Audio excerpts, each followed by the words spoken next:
Cheryl here with Little Learn Pierce County, a program powered by Green Trike and brought to you through the generosity of our sponsors and our partners. Today we're thinking about color, and we are going to do something that I think is really fun called a scribble painting.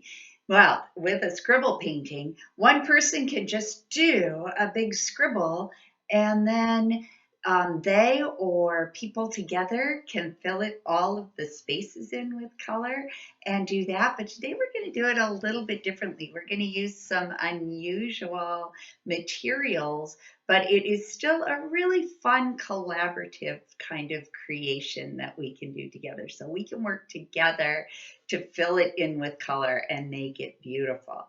So today we're going to use some tin foil as part of our scribble painting.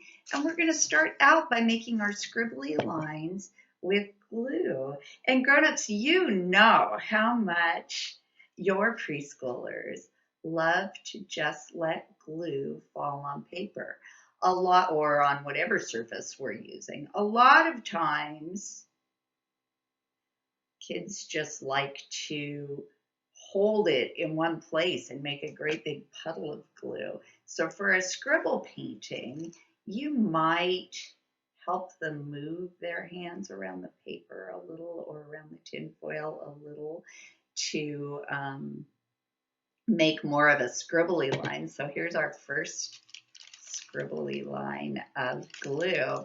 And then a fun thing that you can do with that also takes a lot of hand-to-eye coordination and can really help us sustain our focus and our concentration is to take some yarn and just start following the glue lines around with the yarn, kind of touching it gently and moving it where the lines are and watching what you're doing. I think probably it would be a good idea to have a wipe or a washcloth so that when the hands get all sticky, you can wipe those off. But if you're really careful, and again, little hands might need help with this, but this is supposed to be a collaborative project. If you're really careful, you can follow along on your scribble and make a raised line. The glue will make a little bit of a raised line, but I think that the yarn makes it even more fun to work with. Now, if I was doing this at home with kids, I would probably do it in 2 stages. I might say, we'll do the scribble first, and then while the glue is drying, do something else, maybe read a story or have some lunch or go outside and play. And then when the glue dries, come back and color it, because it would be really easy to get your markers into this wet glue and make kind of a mess of your markers. I am going to just be super careful with my coloring. Whoops, my fingers are sticking to my scribble here. I'm going to be super careful with my coloring so you can start to get an idea of what this looks like. So here is our scribble, and that's pretty cool all by itself. That was fun to do. I liked it. It was kind of like driving around a really curvy road.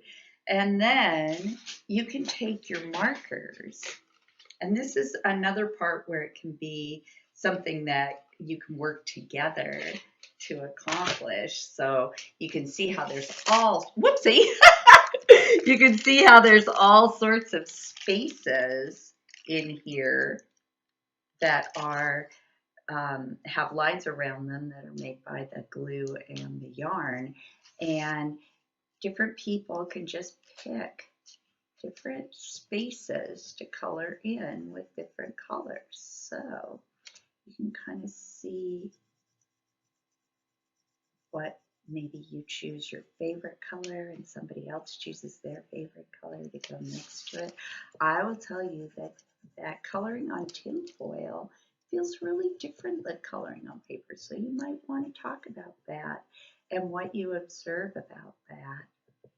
It's very slippery, and it also makes a fun effect because, whoops, I just dropped all my pens on the floor, because the the shininess of the tin foil shows through the colors as well. And so there's a kind of a sparkly effect that happens when you put color over the top of the tin foil. So I'm just going to do a couple more and then show you what it's starting to look like. This is kind of a engaging activity that could be a really nice quiet time activity because you're working together, but you also have your own separate little spaces, and it keeps changing. The way that it looks keeps changing as you add more colors. You might work on patterning while you're doing this. So, maybe choose 2 or 3 colors and see if you can make a pattern. There's a lot of different ways that you could play with this activity, or maybe you want to make a whole rainbow scribble. There's a lot of different ways to play with this activity that support hand-to-eye coordination and learning, patterning, color recognition, all sorts of important skills that we work on in preschool. I keep doing that, picking up my paper instead of my tinfoil. So you can see that it's starting to get very colorful and very beautiful, and it's a fun thing to look at together. You could also think about it and look at it and maybe decide if it looks like something to you. So when I held this up, it looked a little bit like a funny, curly kind of butterfly to me. But you could also just see if it looks like different things to people. Like it just look like a nose here and maybe some eyes here. You can think about that as well as you're working together with your scribble picture and see if any of these shapes remind you of something. So friends, that is our colorful activity today, scribble pictures. Again, you can do it just by drawing, but this with the glue and the yarn is a really fun, engaging sensory activity as well. So thank you, friends, for coming and learning how to do a scribble picture today. And I hope that you are having a fun day and have fun with this activity. I would love to see a picture of it if you make one and want to share it either on our social media or send it to me via email. Thanks a lot, friends, and talk to you soon. Bye-bye.